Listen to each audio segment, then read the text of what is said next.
Christmas. I don't know. When it's Christmas, I'm very happy and I'm thankful for my family and my friends. On Christmas, I don't cheer the fact that there are innocent people losing their life. And to throw in another mix, I know she's here. Good. I'm glad she's listening.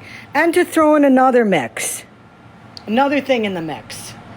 She's talking about how what I'm saying on here is affecting her granddaughter in a negative way, yet as she's cheering the bombing, the destruction, and the unaliving of people, her granddaughter's right there with her listening. So make that make sense. So I guess her granddaughter can decipher if somebody says something bad about mom, then that's stressful. But if mom says something that's bad about people, that's not stressful. Shut up. Let's hear this. I see. Look. Can you see? I see. Look. Wow. Oh, Ya Allah. Ya Allah. Ya Allah. Allahu Akbar. Allahu Akbar. Allahu Akbar. Allahu Akbar. Allahu Akbar. Allahu Akbar. Allahu Akbar. See, yes. We are very Allahu happy. Akbar. What the hell is this? We are very happy. Who the hell talks like that? We are celebrating. We are celebrating. What the hell is that? Allahu Akbar. Allahu Akbar. Everybody celebrating. Celebrating. What the fuck is that? Allahu Akbar. Wait. They coming. Gianna, come on. Share, You wanna go everyone, swing? share the live. Come on, G. You want to go swing? You want to go swing? Look.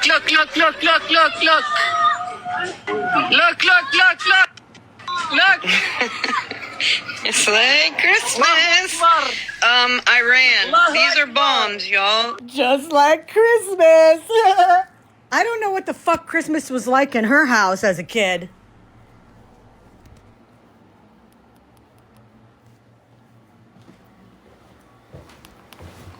In my house, it was going to church. It was thanking God for all the blessings he gave us.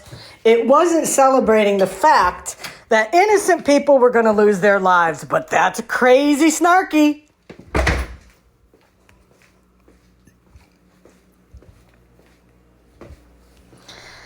And that just goes to show you, Snark can call me what she wants, but you know what? That is a clear indication that the only thing she gives a shit about is the position on those two guys in Palestine. And that's fine.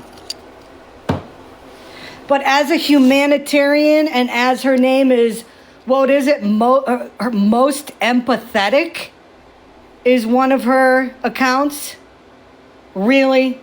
Most empathetic? Most empathetic for who?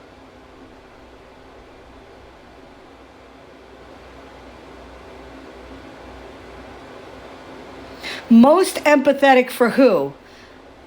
Those two guys and what they're going through, and we'll talk about that in a minute too, by the way.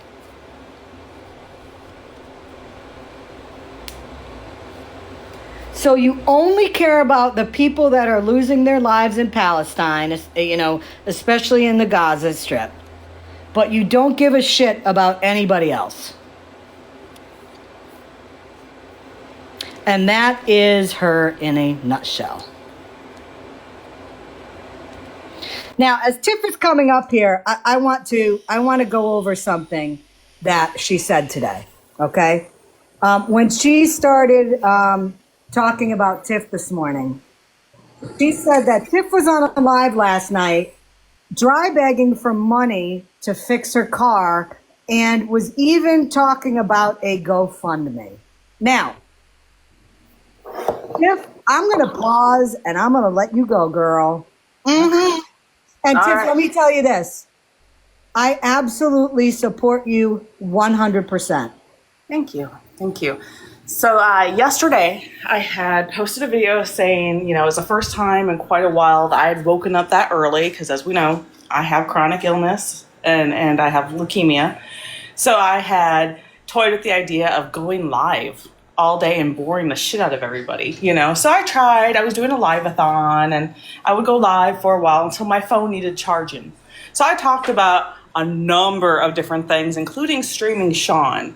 And one thing that did come up was that I hated that I had to retract what I had gone hard on other beggars for, as far as free available transportation for medical situations. Okay?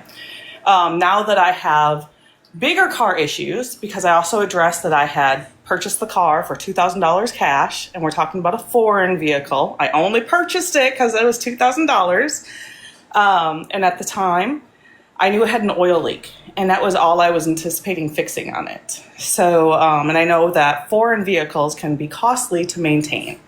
But again, it was $2,000 cash, and I was rebuilding from my other situation. So I needed a vehicle to get to doctor's appointments. I travel between the Fort Worth VA and the Dallas VA. So I had brought up that now in my current situation with the new situation with the vehicle, that we don't really know what's wrong with it, that I have now tried to access the available free transportation that I had mentioned to scammers, right? And to my surprise, I had missed multiple appointments on a Friday because I learned at the Fort Worth VA that the transport service only runs Tuesday through Thursday, which means it's not as easy as I had thought it would be. And then I had mentioned that because someone in the chat was asking me what's going on with the car. They were shooting out issues like maybe it's the alternator, maybe it's this. And I had addressed, no, bought a new battery for it. Battery is getting voltage, so it's not the alternator. If it was the alternator, that'd be worst case scenario, because I showed like how much the alternator is, and I stressed again, I'm like, I paid $2,000 for this car. Like the alternator is looking at like 1,000 plus. So I had mentioned other things it was doing, that it might start, but it doesn't stay running all the time. So I brought that up because I said I had tried the transport again for an appointment on a Tuesday. And the nice ladies, the volunteers, were like, oh, okay, but they had 2 transport vehicles. And the transports were scheduled in the opposite direction of my location for my appointment. So I had drove my car. I had plugged in the OBD meter, and it seemed like anytime it tried to like choke out and stop, if I hit clear codes, it would keep going. So I drove there on a prayer and I made it home. But then I had mentioned, my recent trip to the ER. I was trying to self-transport myself because the ER, I streamed Sean too. But I had mentioned that I tried to transport myself to the ER because the Fort Worth VA, which is closer, does not have an ER. The Dallas one does. And about 10 minutes away from the VA, and just before an exit, everything shut off on my car, and I had to throw hazard lights on and pray to get over to the shoulder. And then the ambulance and all this, and then I had mentioned that I paid $250 to have my vehicle towed home. Nowhere did I ever mention, that I needed money or anything for such stuff. I did mention, and I showed the Facebook for Auto Haven here in Texas as a resource to people, and I said that they help low-income families, disabled people, disabled veterans. They are volunteer-based. The problem with that, and I've been in communication with them, is that, again, I have a foreign vehicle, and the volunteer mechanics are not up on everything that could go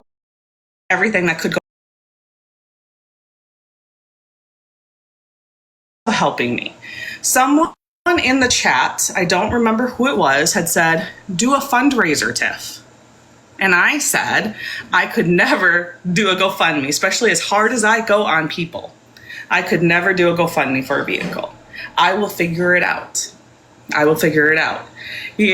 said, I had mentioned at one point in time that I wish that there was a way for people to call Social Security and recommend people who actually need it, who are in the process and getting a runaround, recommend people who actually need it to get it, as easy as it is to report people who are fraudulently getting it. I mentioned that. But again, I was having a live-a-thon and many subjects came up. I said I could never have a GoFundMe. So and the way, of course, that Snark twisted that was Texas Tiff was on her live begging for money and saying she was going to make a GoFundMe. Now, apparently she also said I'm a Zionist. Your graphic of Texas with Israel is not offensive to me. Calling me a Zionist is. First off, I am a disabled combat veteran here in the United States of America. I am not a person, and I'm a former officer, I am not a person that would choose the option of unaliving a person for an argument. I have been taught in my Jewish faith that that is not something that we run to, okay? I was a hospital corpsman, which means I ran in fire to help people who were injured.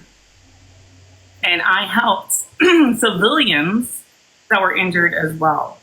Because did you care what their religious base was or beliefs were?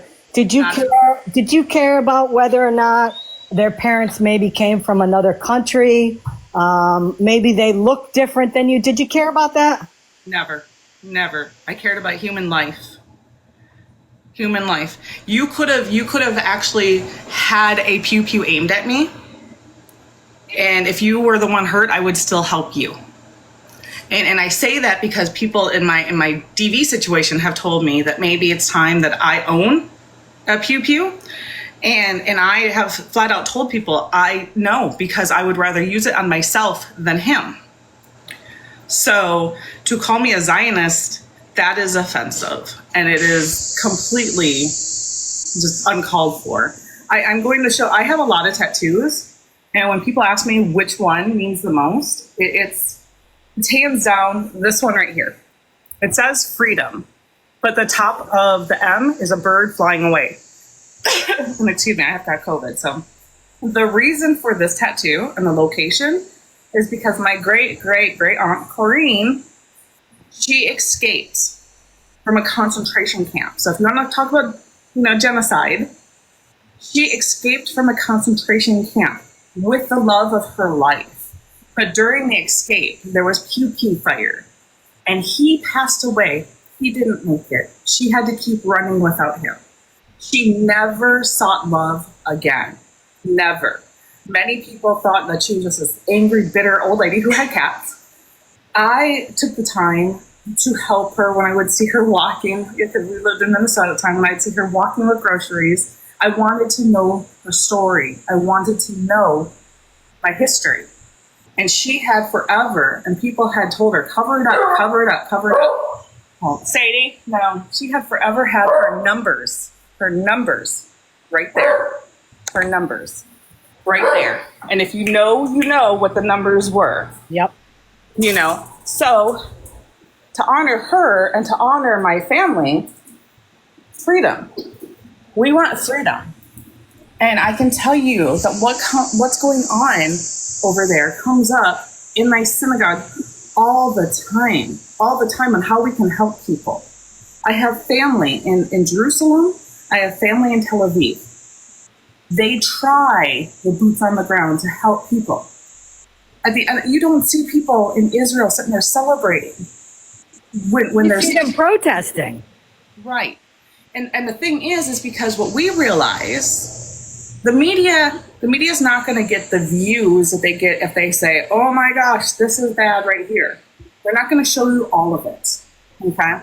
There are people in Palestine that are protesting against Hamas. The war is not Israel against Palestine. It's Israel-Palestine against Hamas. And if you're with people that are celebrating, you are celebrating most likely, when I say most likely, people who are on the side of Hamas. Now, people can say Israel is starving these children and these people. No.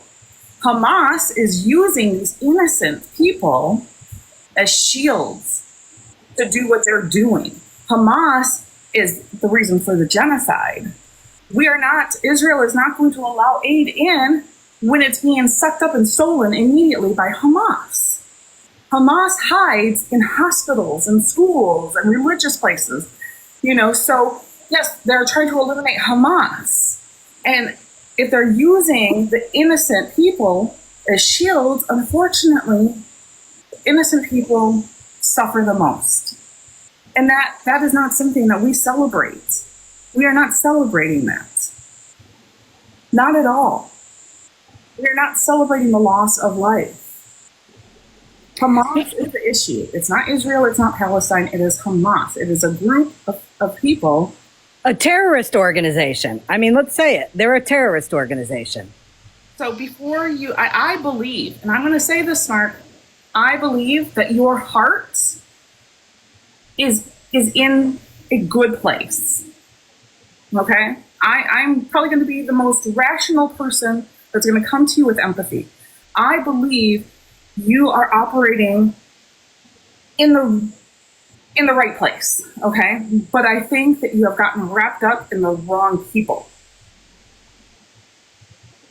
And I think that your efforts in the right place for the Palestinians would be great and useful. But I, again, think that you are wrapped up with the wrong people. And the thing that made me also question that video, okay, and the comments that were being made. And listen, I am not a historian on the Middle East, okay? I've done research, so I knew what was going on. I had to brush up on a couple dates and stuff like that.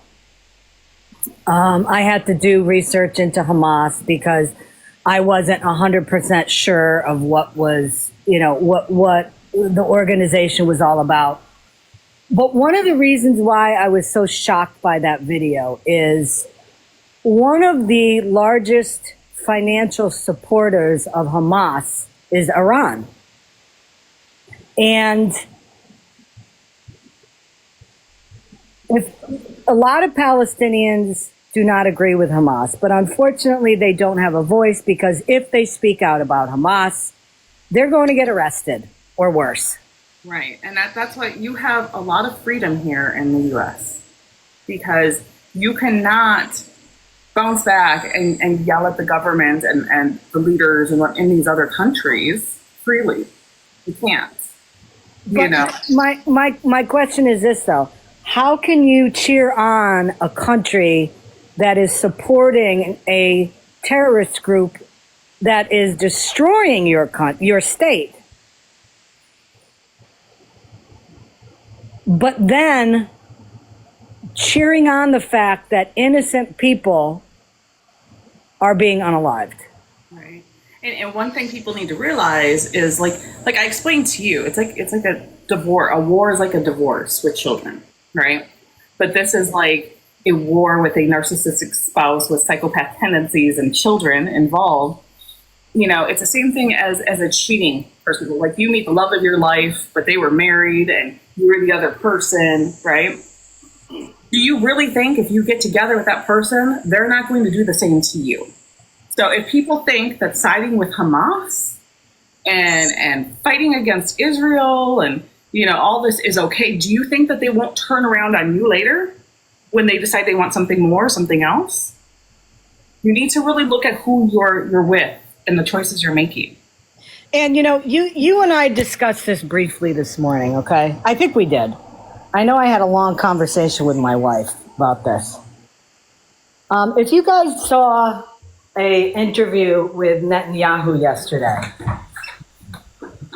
he said that their goal is to take control of Gaza. That Israel's goal was to take control of Gaza. Now, you've got to look at that from the two different sides here, okay? The one side that is the view of Palestinians is this is what he wanted all along. This is what he wanted all along. This is why he's been doing this, which, that is a valid point you can make about it. Because of the history of Palestine, okay? The state of Palestine and the state of Israel. On the other hand, what Netanyahu said was they wanted to take control of it until an active government can take place. Now, you can look at it like, well, that's why he's doing it, because he wants a government to be controlling what is going on in Gaza, in the country, without Hamas controlling everything. Now, again, you can look at that from both sides, okay? One of the things that I've learned on this app is, and this goes with the news also, you're going to get one story, you're going to get the opposite story, and somewhere in between is the truth. But whatever side you are supporting is the one that you're going to say is the right one. I'm going to say, as far as me, since Snark wants to, decide that she knows what I want what's best for human life. What is best for the survival of human life. And I believe that there is a place for everyone except evil, terrorists. There's not a place for evil. There's not. But human life matters. History matters. And if you eliminate a specific type of human life, you're erasing a line of history. And I don't agree with that. I said this yesterday, Tiff, when 9/11 happened, everybody in this country was affected in some way. Over 2,000 lives lost, innocent people. And when our government decided to go into Afghanistan and all that, I cheered that on. Because our country, when 9/11 happened and after it, our country was on its knees.